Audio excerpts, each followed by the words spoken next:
So welcome everybody to the Champlain Valley thinning meeting.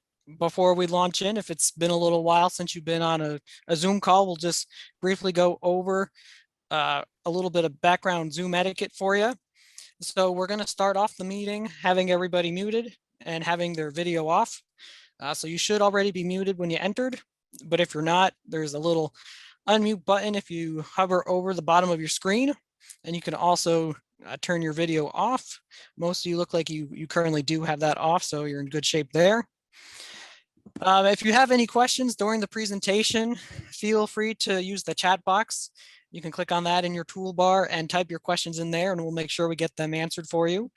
And once we get through the presentation from Terrence, we'll also have plenty of opportunity to turn your microphone on, turn your camera on, and ask any questions that you might have directly. So we should definitely have time for that as well.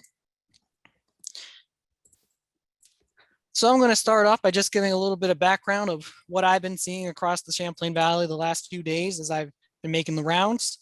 So bloom this year, I'd say is very variety dependent. Honeycrisp is really spotty this year. We have some blocks that really have a nice snowball bloom on them. Other blocks, it's hard to find a blossom in the orchard. And then I'd say the bulk of what I'm seeing is we have a mix of trees that are on and off, and certainly a number of questions about how we can best go about managing them this season. But I would say by and large, that seems to be the situation we find ourselves in a lot of Honeycrisp. Max, from what I've seen, have a nice heavy bloom, and I think Gala are in a similar situation, maybe a little bit lighter than Max here and there. The Snapdragon that I've looked at also really nice heavy bloom in a number of locations this year. And Cortland appear to be a little bit on the lighter side in spots. If they're going on and off, it seems some blocks are in a bit more of an off year. So I also wanted to talk a little bit about cold damage. We did have an event back around half-inch green to tight cluster where we did dip into the mid-20s. We did get out and take a look at some buds the few days following that. And overall, again, variable between varieties and sites. Blow pockets, we did see some king damage, minimal king damage though, and minimal lateral damage as well. For what I saw, those kings were either killed outright, or we've also seen some styles that are dying back, or we've also seen some kings that are just fairly short stemmed this year. From the percentages I saw, we did see one block of Gala that had damage up to about 40% of kings. That was mostly in the lower portions of the trees. But by and large, looking at Honeycrisp and Max, I would say damage was in kings 15% or less. So we saw some damage, but overall, I would say fairly minimal. Looking at the weather during bloom, we started off in a really kind of cool, windy, rainy period. So we started with fairly poor conditions, but as we got to the later portions of bloom, we really hit a warm streak and we had some nice sunny days. So I think the bees have been out working the last couple of days. So I expect they did a good job of pollinating this year. Fruit appear to be setting in early sites. Of course, still very early to tell. You might see a few kings that are starting to differentiate a little bit on some early Max and whatnot. But for Gale and Honeycrisp, they're still fairly small. Fruitlets yesterday when I was out measuring about 3 to 4 millimeters in size across the varieties. So we're still certainly at the early part here, probably getting into the bulk of petal fall within the next few days. So that's just to set the stage a little bit. With that, I'll turn things over to Terrence. I also did have in here just a couple pictures of some other Honeycrisp blocks from when I've been getting around, and this just kind of illustrates what I've been talking about, how things are fairly spotty within blocks this season. So with that, I'll stop sharing my screen and turn it over to Dr. Robinson.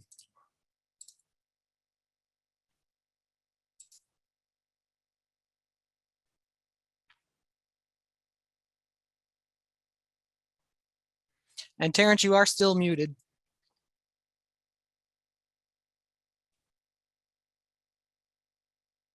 Now you can hear me. Yep, we can hear you now. Good afternoon, everybody. It's a pleasure to talk again about thinning with you all. Today, we're going to focus on the second aspect of the precision thinning model, which includes bloom thinning, and then later 10 millimeter thinning. But today we'll focus just on the petal fall timing. And I want to emphasize that at this timing, we begin to use the carbon balance model to try to guide when to spray and how much to spray. It's also the perfect opportunity to try to assess what happened in both the thinning spray at bloom, if you put one on at bloom, and the petal fall spray by tagging spurs and measuring fruits a few days after this petal fall spray to determine how many fruits are falling off to try to guide what will happen at the 10 millimeter stage. So Terrence, you're not in full screen right now. I think we could still see it, but we've got your notes at the left. That looks good. Thanks. I wanted just to give a small look back at blossom thinning. We tried to encourage a number of people to try ATS, and some did. And it was a challenging year because it was so cool in the early part of the bloom period. I have here a chart of how ATS would have been used in Peru with a bloom date of May the 5th. So that indicates that if you had enough flowers open on May the 5th, when would you have put the first spray on? And the first part of the chart shows this blue curve going up and reaching about 60% on the 9th of May. The thing that was impressive this year is how flat that growth curve was, meaning that pollen tubes are growing very slow because it was so cool. But let's assume that you did wait until Sunday, May 9th and sprayed your first spray. Then it was also after that a very slow growth curve for new pollen tubes, with the second spray being timed for Thursday, May 13th. But then, as Mike was indicating, as you saw what happened in the latter part of bloom, if you sprayed the second one on Thursday, jumped right up really fast again, so that by Saturday, you would have had to put on the third spray. I generally don't like to put on more than 2 sprays, but because it was so spread out this year that you probably needed all 3 sprays of ATS if you did that. Alternatively, some of you sprayed NA, and it's less critical for the timing, but probably the optimum timing would have been somewhere around Thursday or Friday of last week. Unfortunately, we cannot tell the effect of these blossom thinning sprays yet, and we now have to decide what to do about petal fall. So it's just the nature of the situation that we often spray the petal fall spray blind, not knowing what happened in the first set of sprays during bloom. As I've thought about the situation and just heard from Mike and talked a little bit with some people, I think there was little frost damage from that frost about a month ago, but some king flowers are short, or king stems are short.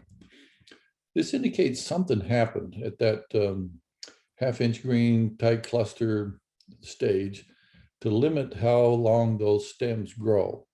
However, our experience is that if the pistil wasn't damaged, those fruits, even with short stems, can still produce a really nice fruit. They just have slightly shorter stems this year. But as Mike noted in his analysis, there are some places where the king was damaged more and has either already fallen off or the pistils weren't really viable anymore. I'll just repeat some of the things he said in my notes. I wanted to make sure to comment on this fact that there was very variable bloom. Some blocks are great, others are not so great. It was particularly a concern with Honeycrisp, and some places on the farm, one block will be okay and another block won't. Also, the very cool weather through that early part of the bloom period, maybe the early 2/3 of the bloom period, was so cool that there was little bee flight in those early days. And so some people are worried that the kings were not pollinated and therefore will not set a good crop.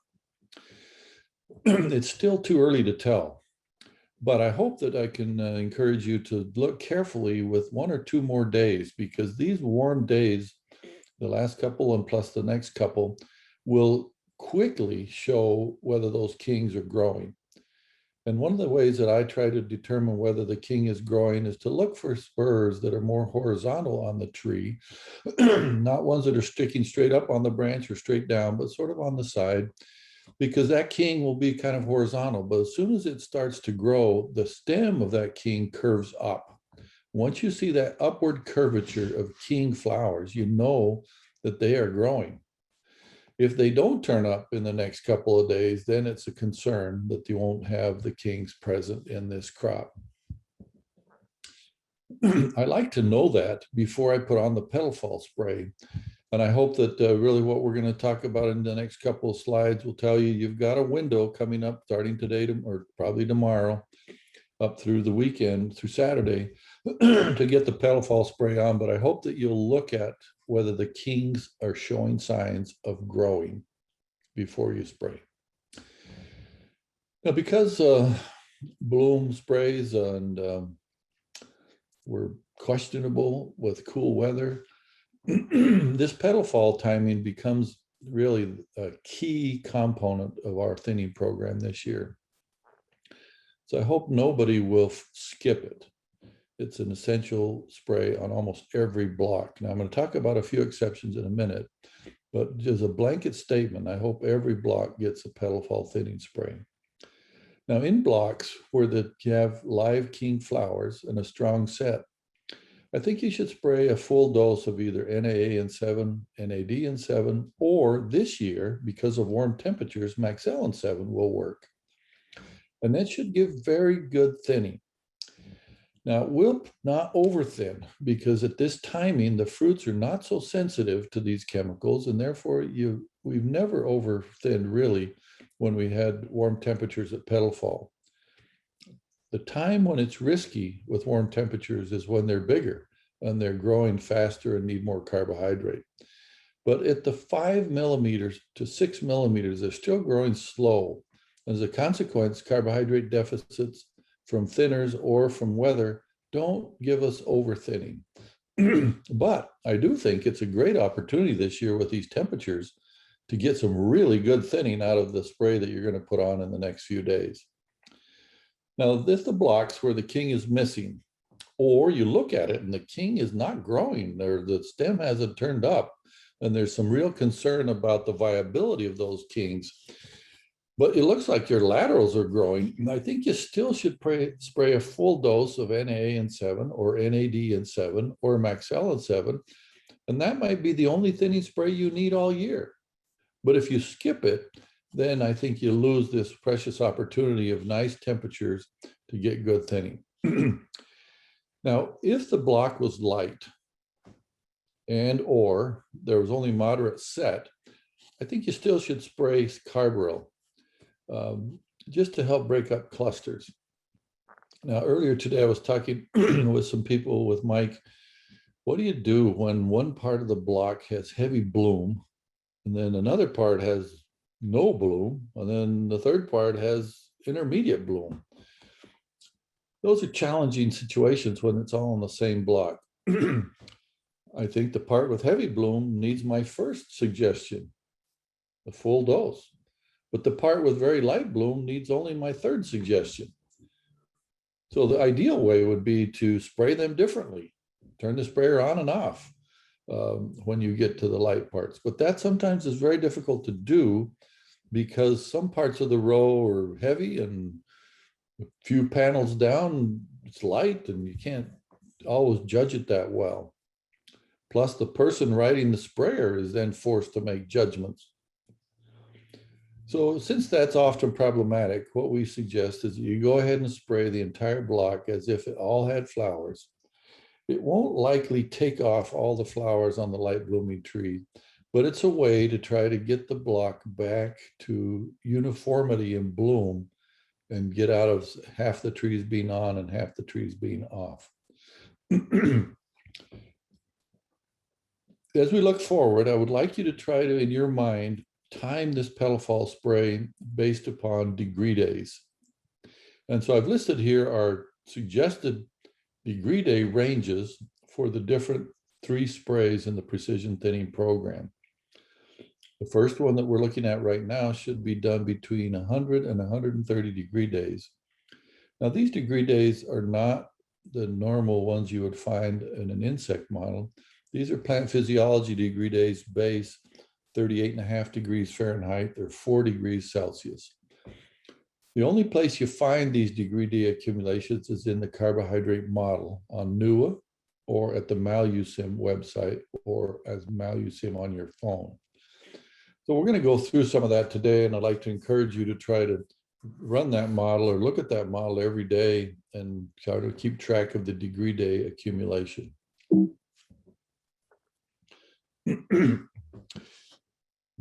So my suggestions are on the next several slides. I think if you can use a carbohydrate model, you can adjust when to spray and the rate. Now, there are three ways to access this model, and one is through NUA on the internet. The second is through a phone app called MaluSim that you can download for free. And I would ask that if you've downloaded this app to your phone in the past, that you trash that version and download the 2021 version, which is available at the App Store. When you use that model, there's one cardinal rule, and that is when we get severe extreme carbohydrate deficits of minus 60 grams per day or less, don't spray. That's when it's very risky for overthinning. Another important point is that at Petal Fall, all the thinners have a moderate effect and are thus very safe, and there's very little risk of overthinning. That's why I think everybody should spray almost their entire farm with something during this timing when we've got nice temperatures and we can get a good response from the thinners with very little risk of overthinning. So the carbohydrate model is telling us right now that there is a significant deficit now, today, and over the next several days. But that's a good thing because that's what we need to get good thinning. The worst of all situations where we have no deficit and the thinners have very little effect. I want to show this chart that I just did a few hours ago based on the Peru weather station. And I think you should each do this for your area. If you're outside of Peru in the north at Chazy, or you're south with Gunnison, do it for your own area. But it gives us a good sense of what's going on. So if you look at this blue line, which I've drawn at minus 10, because minus 10 is almost nothing. And basically it shows that from green tip on, we've been hovering around minus 10 grams. We got a little bit more positive, never got to zero. But if we put full bloom at about the 10th of May, this is just my guess, then we see that starting on May the 13th, we started a downward trend and becoming more and more negative. And so today is the 18th, which is this dot right here. We have an average deficit of around minus 35. And it's supposed to go to minus 40 for tomorrow and the next day. That coincides exactly with the period of time that I am calling the Petal Fall thinning window, which should start tomorrow. Now that's based on the table from the carbohydrate model here below. We want to look at this next to the last column. And when we get 100 degree days from bloom, which will be about tomorrow at some point in time, that would be open up the window for Petal Fall, and it then goes up through about 130 degree days. So that'll just be a 3-day window because of the warm temperatures. We're accumulating about 20 degree days a day. But those are 3 wonderful days. And if you look at them, you know, tomorrow, the 19th, the 20th, and 21st, all 80s, highs in the high 50s and a 60. Fairly sunny for 2 of those days, but fairly cloudy the 3rd day. But in the end, the negative deficits the average doesn't get to minus 60. So it's still a good time to thin. I want to explain 2 things about the way the chart looks this year so you can use them. One is the color of the cells on these 3 columns. The code is up here at the top of the chart. If it's blue, you can expect too little thinning, very mild thinning. And that's what we were through most of bloom up until yesterday. But once the color changes to green, it says you're going to get great thinning. Now, since it's petal fall, it isn't going to call it excessive or risky at all, which would be the yellow or pinkish or the red color. There's no red color here, meaning it's safe to thin, but you're going to get good thinning. Now, in the last column is my recommendation, and you can see that previous to yesterday, I was saying you need to increase rates if you sprayed during bloom. But yesterday things got more balanced, and I said just apply the normal rate. But beginning today, it's going to tell you that it's maybe you should be just a slight bit cautious, and maybe tomorrow when it updates, because it doesn't go past the 21st, it might say reduce rates by 15%. I don't know yet, but it's still calling for full standard rates, at least for today, tomorrow, and the next day, and then we'll look at what the 21st says tomorrow. There's a little circle at the end of that recommendation that's this code. What is the risk of overthinning? So on these charts, it's really how good is it going to thin? And over here, I'm trying to tell you, is there risk? If you ever see red, don't thin. But right now it's all green. Thin with wild abandon and it'll do great for you. Now, the options for thinning at petal fall are several, but I really only like a couple. Now, one option is 7 alone, and it will do some thinning, but it's not going to thin enough. And so I think that we have to put something with it. Now, one option that's often used in Pennsylvania is adding oil. It potentiates the 7 a lot. However, here it sometimes is problematic to use oil because we're using Captan, and every time you want to spray oil, you have to not spray Captan 7 days before and then not use Captan for 7 days after. So we really don't use that very much. But the things that are really effective at this time is Amethyst alone, or Maxellin 7, or NA 7. Now, the last option is one for people who have chosen to enter into a marketing strategy that prohibits the use of carbaryl. Not many farms are doing that, but some are. So if you're not able to use carbaryl in your spray program, an option that's worked very well for us is to spray the combination of Maxellin NA and acts almost the same as Maxellin 7 or NA 7. Now, I emphasize again up here, we want to spray when fruits are at least 5 millimeters. Typically, when the petals first start to fall on the king flowers, they're 3 to 4. And if you wait a couple of days, 2 to 3 days, you can often get the kings at 5 to 6. That's when we want to spray. In most cases, that coincides with this 100 to 130 degree days. And so based just on the model, without me actually measuring fruits, I'm going to suggest the kings are going to be close to 5 by tomorrow, and they'll be close to 6 by Friday. And so sometime Wednesday, Thursday, Friday, even Saturday would be good timing for this petal fall spray. Now, obviously, if you're north of Peru, it'll be a little later, and possibly south of Peru, you might be a little bit need to spray a little bit earlier. But I think for the whole Champlain region, these next 3 to 4 days are the perfect thinning window for the petal fall spray. So to repeat, based upon degree days, it looks like that Wednesday through Friday is the optimum time. We're expecting relatively high temperatures that will be close to 80 in the upper 70s. And we'll have an average carbohydrate balance of about -30 to -50. Now that is good. At this timing, that doesn't worry me at all. That will just give us really good thinning. In 20 years, you only get about 4 or 5 of these years where at petal fall, you get this wonderful carbon balance, carbon deficit to help with thinning. So I think that calls for using full rates, normal rates.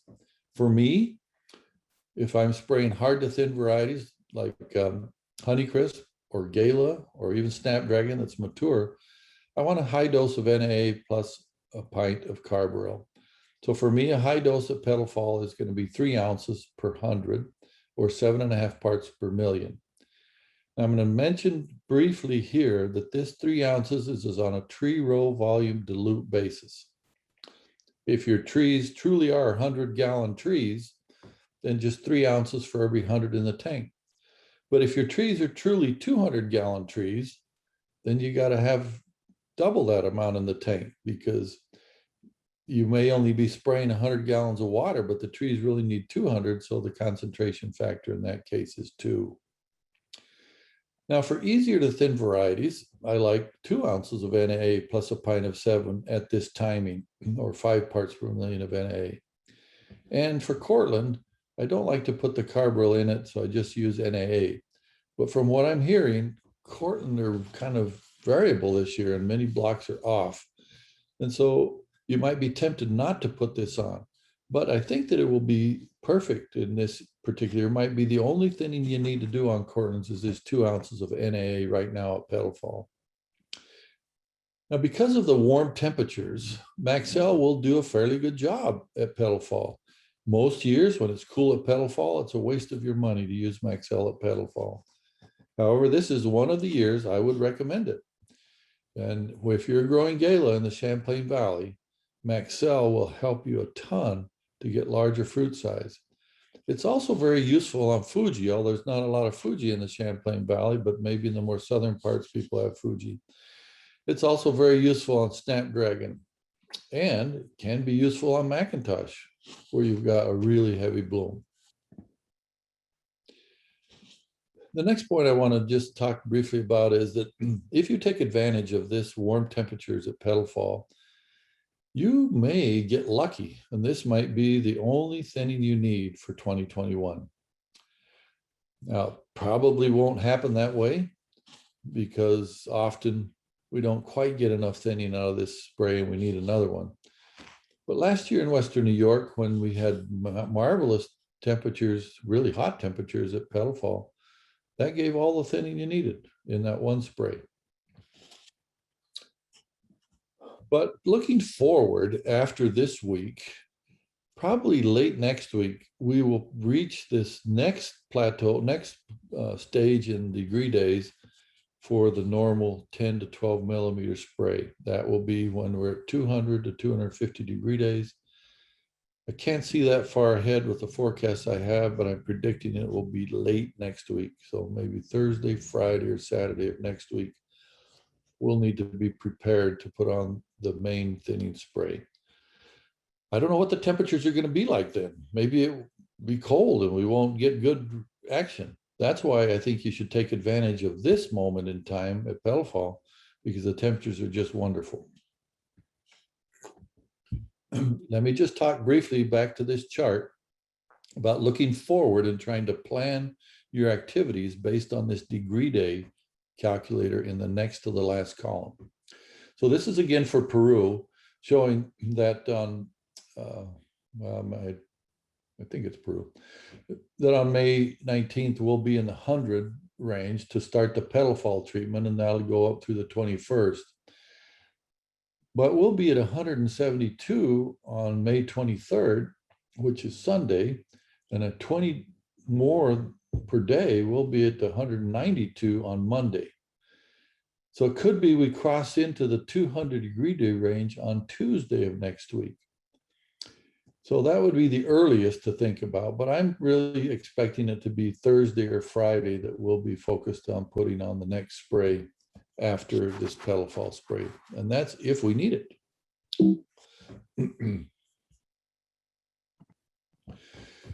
How are we going to know if we need it? Well, this is where I really want to encourage you to measure some fruit diameters. You have to go out and tag spurs, measure fruitlet diameters twice. Once a few days after the spray, this Petal Fall spray goes on, and one a few days later. And then run the fruit growth rate model and see how many fruit are falling off. It's very possible that where we had damage on kings and pollination wasn't perfect, that this Petal Fall spray will leave us just almost perfect in crop load and we won't need anything else. But the best way to know that is by measuring fruitlet diameters. This year, I'm suggesting that you try to time the measurements based on degree days after the spray that you're going to put on at Petal Fall. Well, the first one at 50 degree days and the second one at 120. Let me illustrate. Let's suppose that you sprayed on 20th, which will be day after tomorrow for your petal fall spray, when there was accumulated at 122 degree days.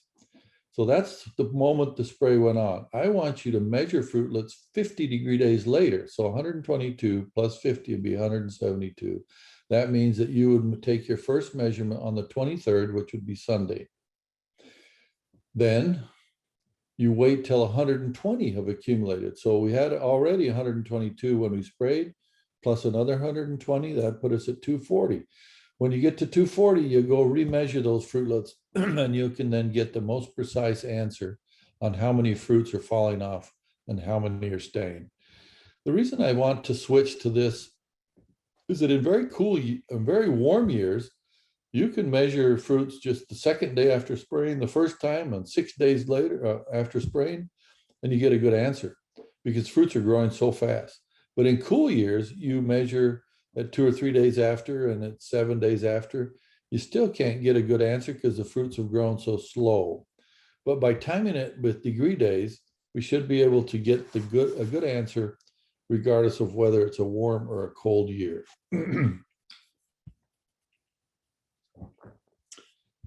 So I hope that some of you will measure fruits.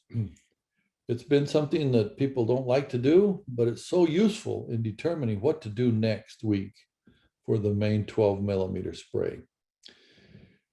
If you measure your fruits and tell me by email and you use the MaluSim phone app or the website app, I will go look at that data in MaluSim and I will send you a personal email with my interpretation and give you thinning suggestions. But I also want to have some of you measure fruit so that Mike and I can basically tell everybody else what your results were so that try to guide the entire industry. Let me summarize, just we don't have to go on too much longer because I'd like to get to your questions, but I think this year, because of some possible damage to kings and not knowing whether the kings got pollinated well because it was so cool during the early part of bloom, you have to assess each block. If the king flowers don't look like they're growing when you put on your petal fall spray, then I think you thin at moderate rates, but you can't be afraid to thin at petal fall because this is the moment when it's very safe and we need this thinning even where we've lost the kings. But if most kings are present, you got to use the full rates and hope, and luckily you'll have the carbohydrate deficit to help you. Remember, we want to time the sprays based on degree days and then measure the response to those thinning sprays using the fruit growth rate model, again, timing it based on degree days at 50 after you spray and 120 after you spray. A couple of points that I want to reemphasize that we say almost every year. For all post-bloom thinning sprays, the petal fall, the 10, 12 millimeter, you need to nozzle your sprayer so that most of the spray goes to the top half of the tree and a much lesser amount to the bottom of the tree. I suggest 2/3 to the top of the tree and only 1/3 to the bottom half, because if you put the uniform amount on, you tend to overthin the bottom. That's in contrast to what we suggested at bloom. At bloom, we basically want a uniform spray pattern so that we get all parts of the tree covered with ATS or even NAA. But starting now, we'd like to have this different spray pattern distribution. I think as you get further down the road, I like to make it even more extreme. Instead of 2/3, make it 3/4 of the spray in the top half of the tree and only 1/4 in the bottom. Now, an important point is that if there's been any frost damage, often the bottom of the tree is already thinned and doesn't need any more thinner.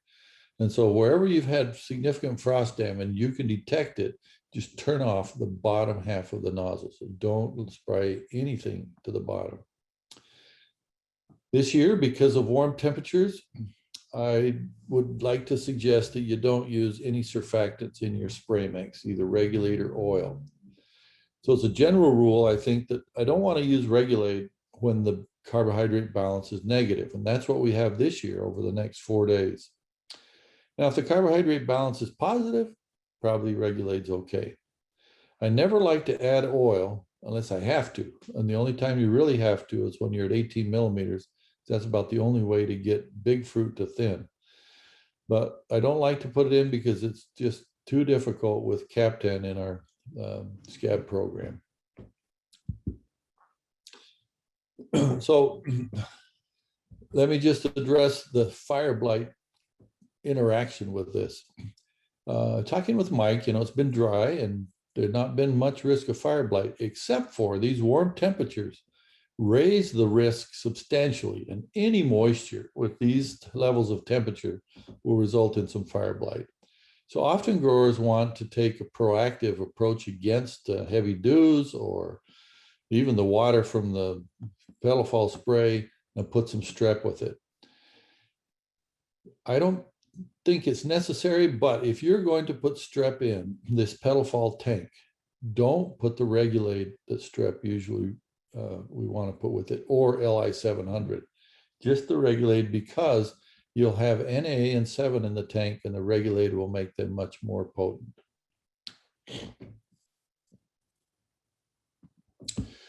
So with that, Mike, I think I'd like to stop and just thank you for your attention, and I'd be happy to discuss anything further. Any questions you have, let's go to that. All right, thanks so much, Terrence. We did have a few things in the chat box that I wanted to draw folks' attention to. The Malusim website and the current version of NUA and the new developmental version of NUA, I put the carbohydrate thinning model links to in there. So definitely you can click on those and get those on your computers. We do have a question in the chat box from Will, and I think you addressed this in a later slide, but what do you consider to be full doses in parts per million for your thinning recommendations? And he also said that he is currently at 125 degree days. What do you recommend he do as far as his window? Well, first, let me answer the first question. The doses that are full rates are published in the recommends. I repeat some of them here just in the presentation, just to remind us. But go to the recommends, and that's where my full standard rate for each variety is listed. I want to emphasize that that's a dilute tree row volume basis. So if your trees are smallish because you got a very two-dimensional narrow hedgerow and they don't measure more than 150, the amount you concentrate is only 1.5. If you've got more thicker tall spindle or bigger trees and you've got a 200-gallon tree row volume orchard, then your concentration factor is 2. So remember that you have to do the concentration factor when you're doing these post-bloom hormone type thinners. Now, the second question is what to do if you're already 125. And, Will, I wish I could had run the weather station down where you are. I just didn't think of it, but you're still not in any real serious problem. The window that I like to define between 100 degree days and 125 is to allow enough time between this spray and the 10 millimeter spray to go measure fruits and get an answer. Sometimes there's not very many degree day difference, but you can still spray at 130, 140, 150. I wouldn't worry at all. So I would say just gear up, and if you're at 125, try to go tomorrow with your normal petal fall spray, and I think it'll work just beautifully for you. Terrence, just to follow up on that. So, when we enter into the model, our full bloom date, usually I'll enter in a Macintosh, but this year we had this really long extended bloom at the beginning of bloom. Say there's 2-3 days between when you're at full bloom on Max versus Gala and Honeycrisp. Could you put in for each variety, or would you stick with just the one for determining that window? Well, the most precise would be to put in each variety. So I had that same question, Mike. So I did essentially that. The degree day accumulations in the early part of bloom were so small every day. It was like 5 degree days, 10 degree days at most. A warm day, we get 20 degree days, and there a shift of 1 or 2 days in bloom changes when you put your petal fall spray on. But because it was so cool, it made almost no difference in when I was going to tell people to spray the petal fall spray, because it didn't accumulate very many degree days. Now, just to add one other thing is that the definition of full bloom is often not well understood, but physiologists define it as when 80% of all the flowers on the north side of the tree are open. It was difficult this year because you sometimes had on the lower part of the tree, every flower in a cluster open, and you still had some kings in the top part of the tree that weren't open. But it's not the moment in time when every flower cluster is open. It's when 80% of all the flowers on the tree are open. And so if in the top, there's still some that are pink and others in the bottom, they're almost at petal fall because of the weirdness of the season. You just have to go by when the total amount of flowers that are open is 80% or greater. That's the full bloom moment to put into the model. Okay, great. Thank you. We do have a question now in the chat box from Clifford. If you are turning off lower nozzles for thinning, but are also adding Captan for scab, how effective will the Captan be for the lower portions of the trees?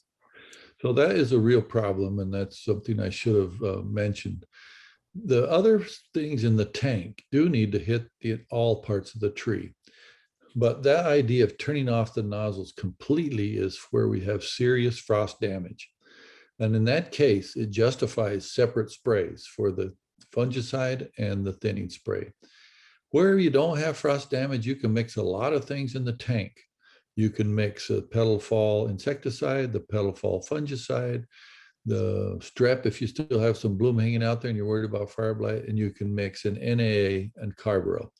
The only thing you don't want to mix in there are surfactants and penetrants like oil, Regulate, or LI 700. But you've raised a good point that where you need the Captan for scab and you want to turn off bottom nozzles, you just have to do them separate sprays. All right, thank you, Terrence. We have a question from Dan. Any special considerations for calcium applications during this window, in particular for this year? Well, there's been a lot of, I wish I had the right term, sort of anecdotal evidence without really good science data that starting calcium sprays earlier and earlier makes a big difference. The data for that is not very strong. But growers that want to start calcium sprays this early at petal fall need to use a form of calcium that's safe. If you use calcium chloride, you will likely russet your fruit. In addition, calcium chloride is a penetrant and you get more action out of the NAA, as well as is urea or other foliar nutrients. But I don't think there's strong evidence to try to start calcium at petal fall.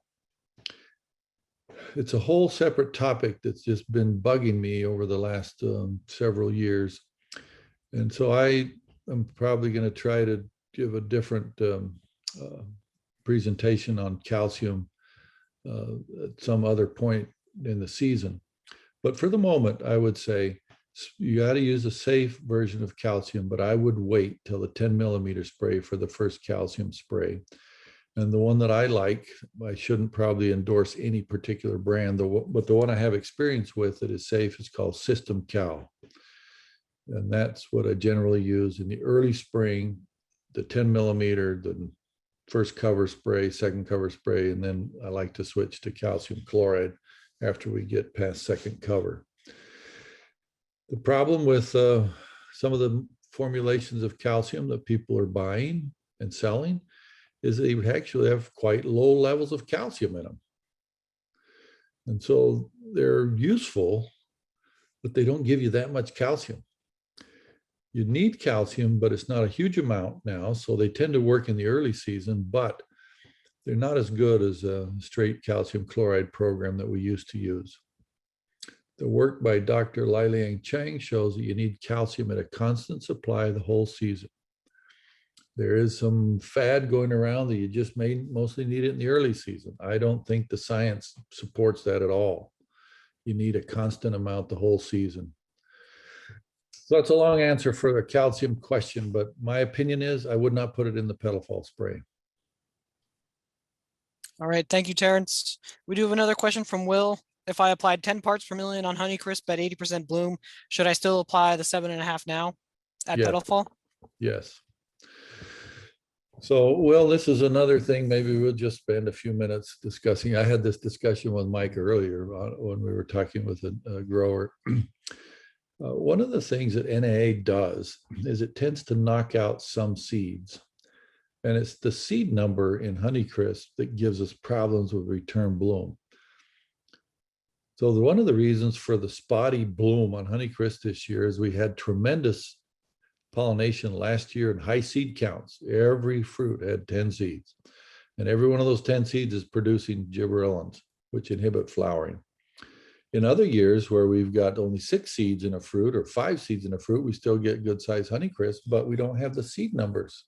And therefore it's easier to get return bloom. So one of the things that NAA at bloom does and NAA at petal fall does is it helps knock out some seeds and helps us reduce the seed load so that we can have a better shot at getting good repeat bloom.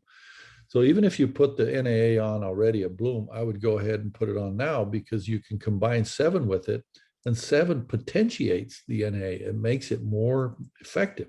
We can't use it during bloom, but now we can. And that's why I think you should go ahead. All right, thank you, Terrence. I don't see any more questions in the chat box, but I'd like to give people another minute or two to go ahead and type them in. Another option is at this point, you're welcome to unmute yourself and you can ask a question directly to Terrence as well.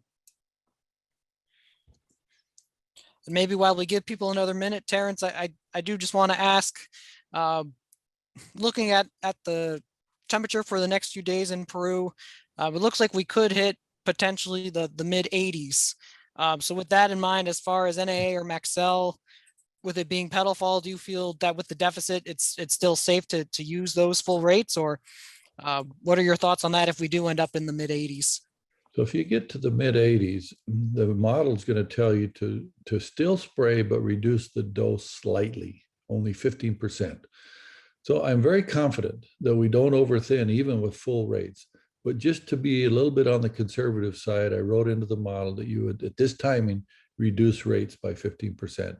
If you had that same temperatures when you're at 12 millimeters, the model would tell you reduce rates a lot, or possibly wait and not spray right then because you'll get much more thinning. But at petal fall, it's very safe. So I meant to mention that more clearly in that one slide on the model. I did point out, it says apply full rates. But if you get up too much higher, it's going to tell you reduce rates by 15%. So I would go try to go by what the model says. That's my best judgment. Sure. And with that, the model updates, is it the 4 days following and the few days before? So, just keep checking it every morning, essentially. Essentially every morning, because even today it's using forecasted weather. It doesn't have the real data yet for today. And so today and the next 4 days is all forecasted, and maybe you don't get to 85, or maybe you do, but it's not forecasted. So that's why you need to run the model every day, because all the previous days are historical, what really happened. Sure. All right, thank you. We do have another note from Will. He's saying if he still has bees in the orchard, he can't use 7. If that's the case and he still wants to get that application on the next day or so, would you recommend NAA alone at that point? No, I would suggest that you get your bees out as soon as possible and wait so you can put 7 with it. It just does so much of a better job. Even if you're at 150 or 160 degree days, I would try to do that. Now, it's really not legal to spray with the bees there, but some people do it by spraying at night and using the XLR formulation of 7, which doesn't have granules that bees can pick up and take back to the hive. The wettable powder of 7 has granules that may not be dissolved that the bees can pick up like pollen, take it back to the hive and poison a lot of bees. But it's really not legal to spray when bees are still in the orchard. All right, thank you for clarifying. Then we have from Clifford, recommendations for Zestar with moderate cold damage. With the cold damage, I would tend to be on the conservative side. So where there's cold damage, what I like to do is take a very conservative approach at petal fall, still put on a petal fall spray with a small amount of NAA in it, but wait and see till we get to the 10 millimeters, what really is there, and make a better assessment of how many fruits are on the tree, and then decide whether at that time to try to hit or spray with a higher dose to get more off. So it's kind of get a little bit done now, but be cautious because I want to wait and see actually how many fruits are there from the cold damage. Cold damage ranges all over the place, from essentially 1 or 2 fruits damaged to 90% damage. And so I don't really know what you mean by cold damage. And you may not know yet because you have to really see it. And you can see it much better when you get closer to 10 millimeters. All right, great. Thank you, Terrence. So with that, I'm not seeing any other questions in the chat box. I'll give people another minute or so to, if they want to unmute themselves, you're welcome to. We are using this same Zoom room for the Hudson Valley meeting that's starting at 5 o'clock. So that's 10 minutes away. So, you know, we're welcome to keep taking questions for the next 5 to 10 minutes or so. But otherwise, you know, if there aren't any other questions, you know, I'd just like to thank you, Terrence, for joining us this afternoon, for your time and your recommendations. And just a note that we will be summarizing Terrence's recommendations in an alert that should be going out sometime tomorrow. And the recording of this meeting is also going to be available within the next day or so, in case you want to go back to it. And again, we do have those links in the chat box, so I do recommend clicking those up on your computer and saving them for future reference. We do have a question from Tom that came in. Any recommendations for Crimson Crisp? We've overthinned them for 3 years. You know, I wish I had more experience with all the varieties, but I have very little experience with Crimson Crisp, and I have the same as you, Tom. So what I would do is just put 7 on at petal fall, then make a good assessment of the real crop load. But then even at the 10 millimeters, if we get warm temperatures, I'd use a very low dose. 2 ounces of NA and a little bit of 7 at that timing. But for now, because I've had a similar overthinning with Crimson, I don't know if it's because my trees are young or it's just an easier to thin variety because I have too little experience with it.